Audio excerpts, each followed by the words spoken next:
നമസ്കാരം. മലയാളി വാർത്തയിലേക്ക് സ്വാഗതം. മമതാ ബാനർജിയെ അധികാരത്തിൽ നിന്ന് പുറത്താക്കിയെങ്കിലും രാഷ്ട്രീയമായി മമതാ ബാനർജിയെ ഇനിയും BJP വേട്ടയാടുമോ? മമതാ ബാനർജിയുടെ അനധികൃത സ്വത്തുക്കളെല്ലാം BJP സർക്കാർ കണ്ടുകെട്ടുമോ? മമതാ ബാനർജിയെ അഴിമതി കേസുകളിലും മറ്റും അറസ്റ്റ് ചെയ്യുമോ? ഇത്തരം കാര്യങ്ങളാണ് ഇപ്പോൾ ബംഗാളിൽ ചർച്ചാ വിഷയമായി കൊണ്ടിരിക്കുന്നത്.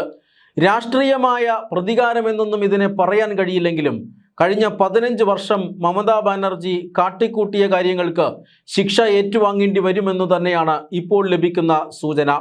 അതിൻ്റെ ആദ്യ ഘട്ടമെന്ന നിലയിൽ മമതാ ബാനർജിയുടെ മരുമകൻ അഭിഷേക് ബാനർജിക്ക് കൊൽക്കത്ത നഗരത്തിനുള്ളിൽ, അതായത് കൊൽക്കത്ത മുനിസിപ്പൽ കോർപ്പറേഷൻ്റെ പരിധിയിൽ 43 ഇടങ്ങളിൽ കോടികൾ വിലമതിക്കുന്ന അനധികൃത സ്വത്തുവകകൾ ഉണ്ട് എന്ന ആരോപണവുമായി BJP രംഗത്ത് വന്നിരിക്കുകയാണ്. ഈ സ്വത്തുവകകളുടെ പട്ടികകളടക്കം ഇപ്പോൾ BJP പ്രസിദ്ധീകരിച്ചിരിക്കുന്നു. അഭിഷേക് ബാനർജിയുടെ സ്വത്തുവകകളെക്കുറിച്ച് കാര്യക്ഷമമായ അന്വേഷണം സംസ്ഥാന സർക്കാർ നടത്തുമെന്നും BJP പ്രഖ്യാപിച്ചിരിക്കുകയാണ്. അതായത് അനധികൃതമായി വാങ്ങിയെടുത്ത ഈ സ്വത്തുക്കൾ വാങ്ങാൻ ഉപയോഗിച്ച പണം ഏതാണ്, അല്ലെങ്കിൽ ഇത് വാങ്ങിയത് എങ്ങനെയാണ് എന്നൊക്കെയുള്ള അതിൻ്റെ വരുമാന സ്രോതസ് എന്താണ്, ഇതൊക്കെയാണ് ഇപ്പോൾ സംസ്ഥാന സർക്കാർ പരിശോധിക്കാൻ ആരംഭിച്ചിരിക്കുന്നത്. 43 ഇടങ്ങളിലുള്ള സ്വത്തുവകകൾ അഭിഷേക് ബാനർജിയുടെ പേരിലോ അല്ലെങ്കിൽ അഭിഷേക് ബാനർജിയുടെ സുഹൃത്തുക്കളുടെയോ ബന്ധുക്കളുടെയോ ഒക്കെ പേരിലാണ് വാങ്ങിയിട്ടുള്ളത് എന്നാണ് രേഖകൾ കാണിക്കുന്നത്. BJP പുറത്തുവിട്ട പട്ടികയിൽ പറയുന്നത് അങ്ങനെയാണ്. ഇതിലേറ്റവും പ്രധാനപ്പെട്ട കാര്യം അനധികൃത സ്വത്ത് സമ്പാദനത്തെക്കുറിച്ചുള്ള അന്വേഷണം ഉണ്ടാകുമെന്നാണ്. അഭിഷേക് ബാനർജിക്കെതിരെ അന്വേഷണം ഉണ്ടായാൽ അത് മമതാ ബാനർജിയിലേക്കും നീളും. കാരണം അഭിഷേക് ബാനർജി മമതാ ബാനർജിയുടെ മരുമകനാണ്. മമതാ ബാനർജി കഴിഞ്ഞാൽ പാർട്ടിയിലെ രണ്ടാമനാണ് അഭിഷേക് ബാനർജി. അതേ അഭിഷേക് ബാനർജിയുടെ പേരിലാണ് കോടിക്കണക്കിന് അനധികൃത സ്വത്തുക്കളുണ്ട് എന്ന ആരോപണം BJP ഉന്നയിക്കുന്നത്. അതുകൊണ്ട് തന്നെ ഈ സ്വത്തുവകകൾ എങ്ങനെയുണ്ടായി എന്ന അന്വേഷണമായിരിക്കും BJP സർക്കാർ നടത്തുക എന്ന കാര്യത്തിൽ തർക്കമൊന്നുമില്ല. ഈ ഒരു ആരോപണത്തിന് പിന്നിൽ മറ്റൊരു കാര്യം കൂടിയുണ്ട്. അതായത് ഈ 43 ബിനാമി സ്വത്തുവകകൾ അത് അഭിഷേക് ബാനർജിയുടേതാണ് എന്ന് തെളിഞ്ഞു കഴിഞ്ഞാൽ, അഭിഷേക് ബാനർജി ഡയമണ്ട് ഹാർബറിൽ നിന്നുള്ള ലോക്സഭ MP ആണ്. ആ മണ്ഡലത്തിൽ അദ്ദേഹം മത്സരിക്കുമ്പോൾ സത്യവാങ്മൂലമായി നൽകിയ സ്വത്തുക്കളുടെ പട്ടികയിൽ ഈ പറയുന്ന സ്വത്തുക്കളൊന്നും തന്നെയില്ല. ഏതാണ്ട് 2.4 കോടി രൂപയുടെ സ്വത്തുക്കളും 1.2 കോടി രൂപയുടെ വാർഷിക വരുമാനവുമാണ് അഭിഷേക് ബാനർജി തെരഞ്ഞെടുപ്പ് സത്യവാങ്മൂലത്തിൽ കാണിച്ചിരിക്കുന്നത്.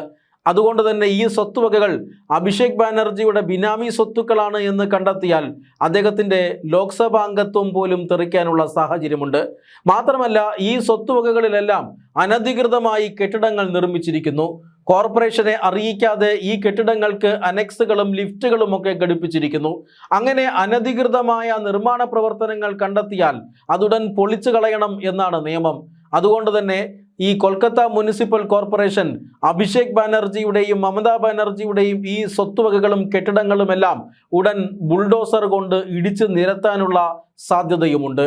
ഇതൊരു പക്ഷേ പ്രതികാര രാഷ്ട്രീയമായി പലർക്കും തോന്നിയേക്കാം. പക്ഷേ അത് പ്രതികാര രാഷ്ട്രീയം മാത്രമല്ല.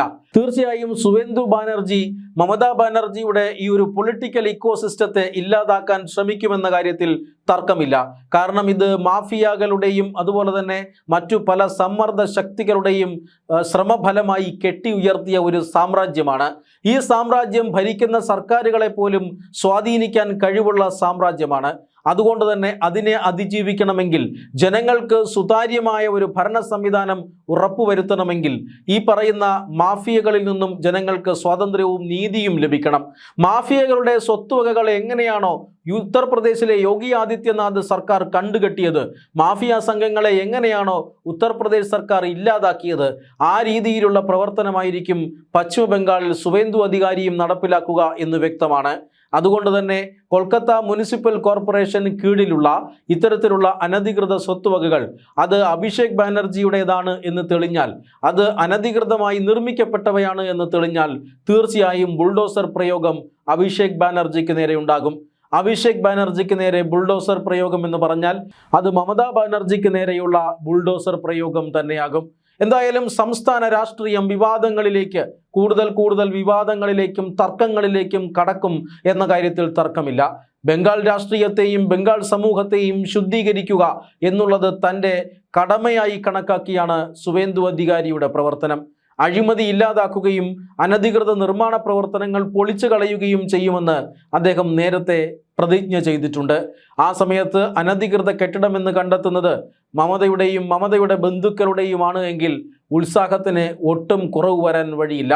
ഇപ്പോഴിതാ അനധികൃത സ്വത്ത് സമ്പാദനവുമായി ബന്ധപ്പെട്ട വിലപ്പെട്ട തെളിവുകൾ BJPക്ക് ലഭിച്ചിരിക്കുന്നു. ഈ സ്വത്തുവകകളെക്കുറിച്ചുള്ള അന്വേഷണത്തിന് കേന്ദ്ര ഏജൻസികൾ സംസ്ഥാനത്തേക്ക് എത്താനുള്ള സാധ്യതയുമുണ്ട്.